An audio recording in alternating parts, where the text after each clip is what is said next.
और कांग्रेस के एक और लीडर शशि थरूर ने इस बजट पर क्या कुछ कहा है, आपको दिखाते हैं। बहुत डिसअपॉइंटिंग बजट लगा। इसमें तो कुछ खास नहीं। एक अच्छी बात है, ये मिडिल क्लास के लिए जो टैक्स एग्जेम्पशन बढ़ा रही है तो अच्छी बात है, हम भी ऐसे करते होंगे। लेकिन बाकी सब जो है, आप देखिए किसानों के लिए एक साल में 6,000 रुपये देना चाहते हैं आप, मतलब एक महीने में 500 रुपये, और इससे ये किसान बहुत खुशी से जिएंगे 500 रुपये से। कि किस दुनिया में रह रहा है हमारे मंत्री जी। मेरे ख्याल में बहुत चीजें हैं जो काफी, अंग्रेजी में कहेंगे डैम्प स्क्विब, जहां बहुत चीजें प्रतीक्षा की और कुछ नहीं मिला। और वहीं प्रकाश जावड़ेकर ने बजट को खुशाइंद बताया और इस बजट का खैर मकदम भी किया। एक मिनट इसका एक बार करता हूं। यह ऐतिहासिक बजट है।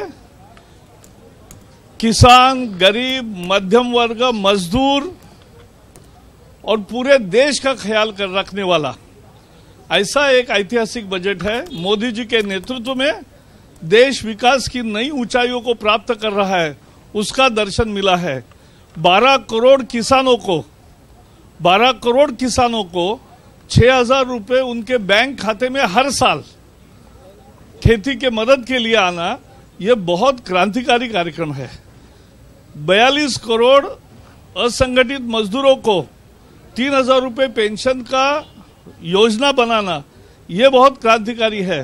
5 लाख रुपए तक इनकम टैक्स का माफी एक्चुअली 6.5-8 लाख तक जाती है, तो वो 5 लाख तक का टैक्स न होना, ये बहुत ही, और उसके साथ साथ गरीबों को जिस तरह से आवास से, बिजली से, गैस से सब कार्यक्रम चल रहे हैं, उसको भी नई ऊंचाई देने का इसमें संकल्प है। ये विजनरी बजट है। This is visionary budget. और वहीं हमारे नुमाइंदे शैलेंद्र वांगू ने वज़ीर मालियात जयंत सिन्हा से खास बातचीत की है।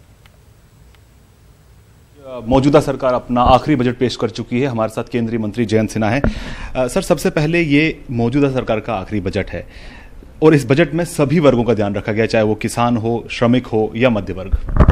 ये भारत के लिए बजट है और इस बजट को अगर हमें कोई मार्क्स देने हो तो 10 में से 10 तो दिया ही जाएगा।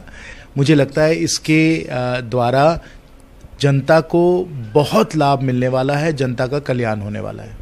आपने कहा कि इससे हमें 400 का आंकड़ा हम पार कर जाएंगे, तो क्या एक चुनावी बजट आप मान रहे हैं कि चुनावी बजट था ये?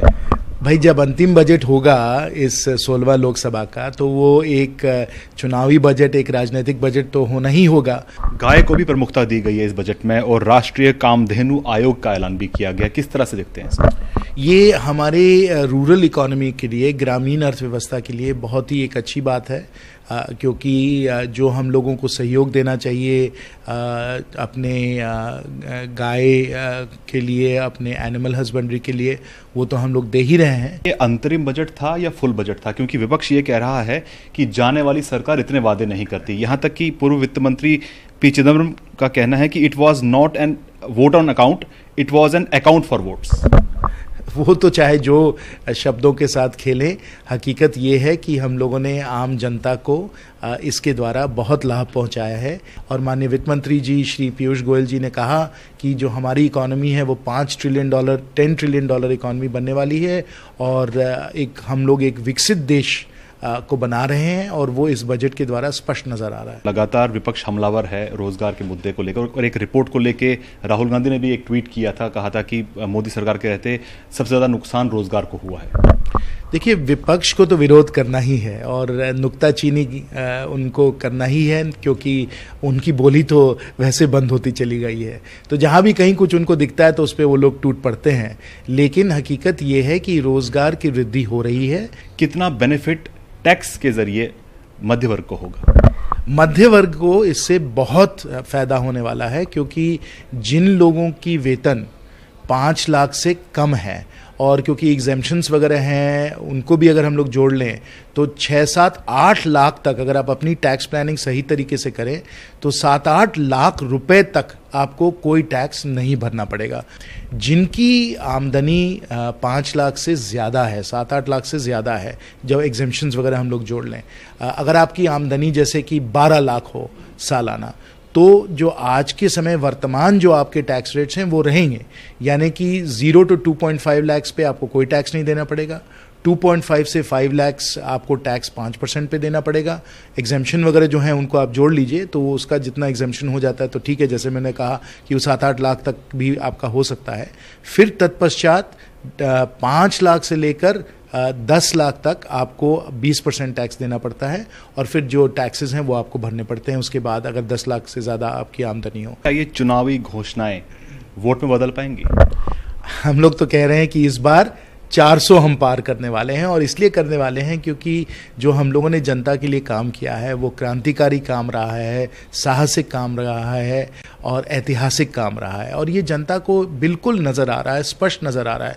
आप किसी भी गांव में चले जाइए, हर परिवार को आज के समय बिजली, सड़क, पानी, बैंक का खाता, आपको पक्का घर मिल रहा है, आपको गैस सिलेंडर मिल रहा है, आपको शौचालय मिल रहा है। तो गांव-गांव में जाकर ये नज़र आ रहा है कि विकास के जो फल हैं वो उनको मिल रहे हैं। मुझे पूरा भरोसा है कि हम लोग 400 पार कर जाएंगे। तो ये थे केंद्रीय मंत्री जयंत सिन्हा। कैमरामैन हरीश के साथ शैलेंद्र वांगू, न्यूज़ 18 नेटवर्क, नई दिल्ली।